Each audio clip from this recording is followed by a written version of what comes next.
Years back, he had a wife and a baby on the way. He saw a chance to start a family and took it. 5 months later, his wife gave birth to a healthy, lively kid. She looked at Frank and asked him to marry her, to make things official. Frank agreed right away. He wanted that life. But things didn't turn out happy. His wife didn't keep the family close. She'd leave the house for hours, sometimes days. Frank felt confused and lost, like he didn't know her anymore. One night, Frank couldn't sleep. He got up and followed her. That's when he saw it. She was with someone else. The truth hit him hard, but she didn't even look sorry. Her face stayed cold, empty, like she didn't care. It broke Frank. His pride got crushed, and he snapped. In a fit of rage, he grabbed her and turned her upside down, shaking her. But she hit her back hard and didn't get up. She was dead. Before Frank could catch his breath, he noticed a drop of water on her forehead. It snapped him out of it, reminding him of their baby upstairs. He ran up to the bathroom, heart racing, hoping to save something from this mess. But it was too late. Their child had drowned in the tub while he'd been downstairs.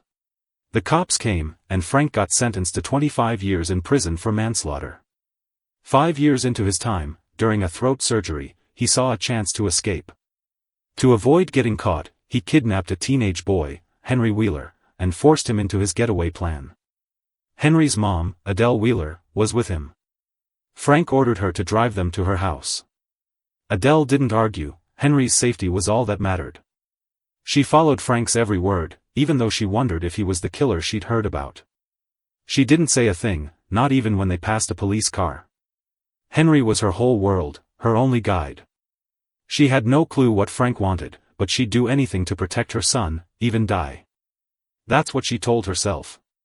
When they got to Adele's place, Frank didn't act like a monster. He sat them down and explained he wasn't some crazy criminal.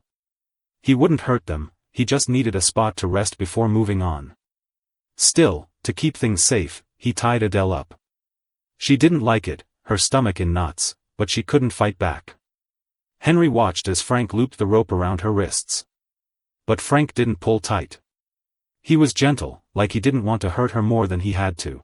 Or maybe to say thanks for not screaming. Frank went to the kitchen.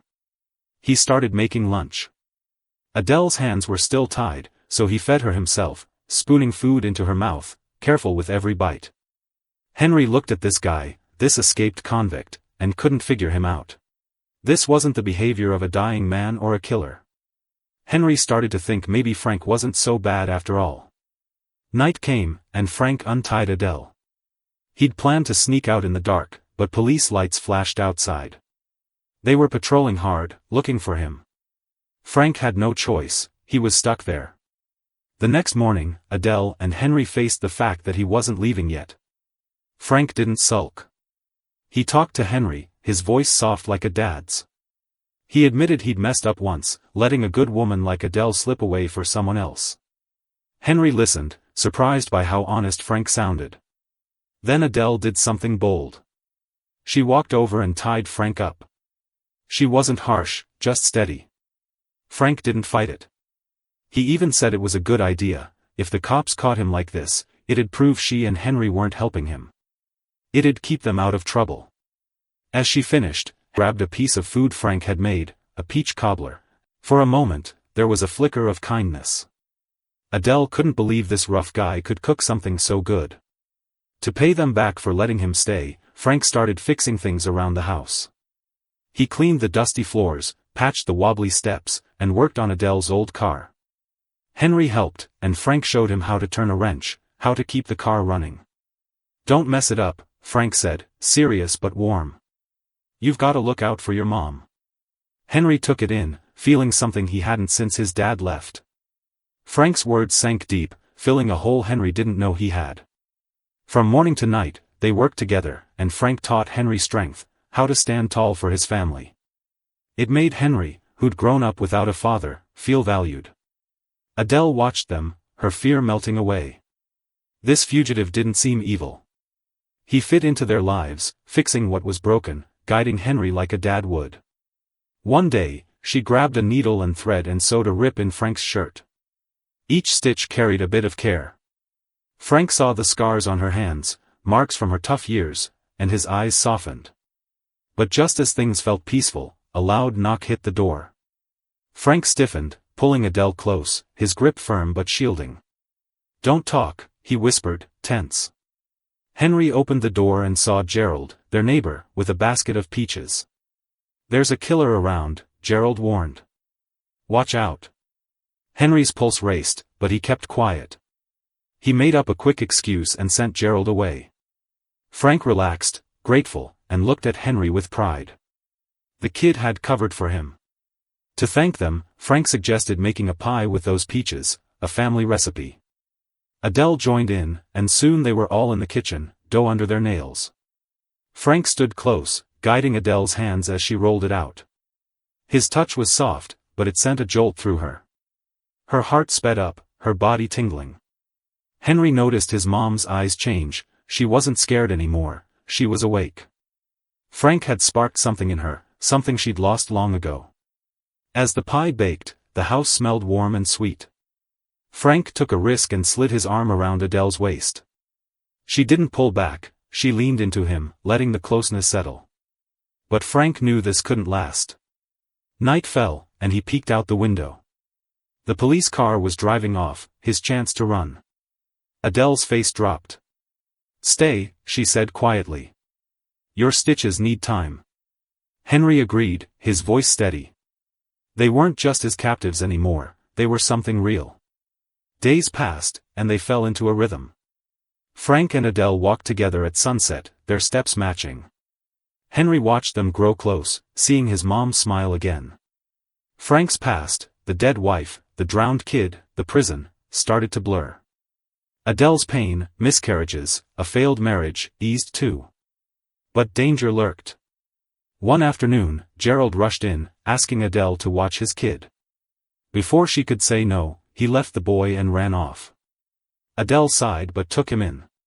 Frank played catch with the kid and Henry in the backyard, their laughs ringing out. Adele felt a lightness she hadn't in years. She thought it'd be fine, but then Gerald's wife came for the boy. He spotted a wanted poster of Frank on the wall and squeaked, pointing. He tried to tell his mom, but she didn't get it, just told him to hush. The moment stuck with Adele, a knot in her gut. Henry saw it too, trouble was near. They made a plan to run, Frank, Adele, and Henry together. Henry went to the library for a map, plotting their escape. But a girl there recognized him, and he slipped up, mentioning Frank. She swore to keep it secret, sealing it with a kiss. Henry got home and wrote a letter to his real dad, a goodbye with anger and hope, and mailed it. On his way back, a cop gave him a ride. Henry couldn't refuse. When they pulled up, Adele stepped out, shaky. The cop warned them about a killer, then left. It was too close. Frank saw it all. "We need cash," he said. They went to the bank, but the teller questioned Adele. She froze, speechless. Henry remembered Frank's advice, truth throws people off. He spoke up, and the staff laughed, handing over the money. A neighbor fixing a light nearby glanced at Frank but didn't snitch. They raced home, danger closing in. Sirens wailed as they packed.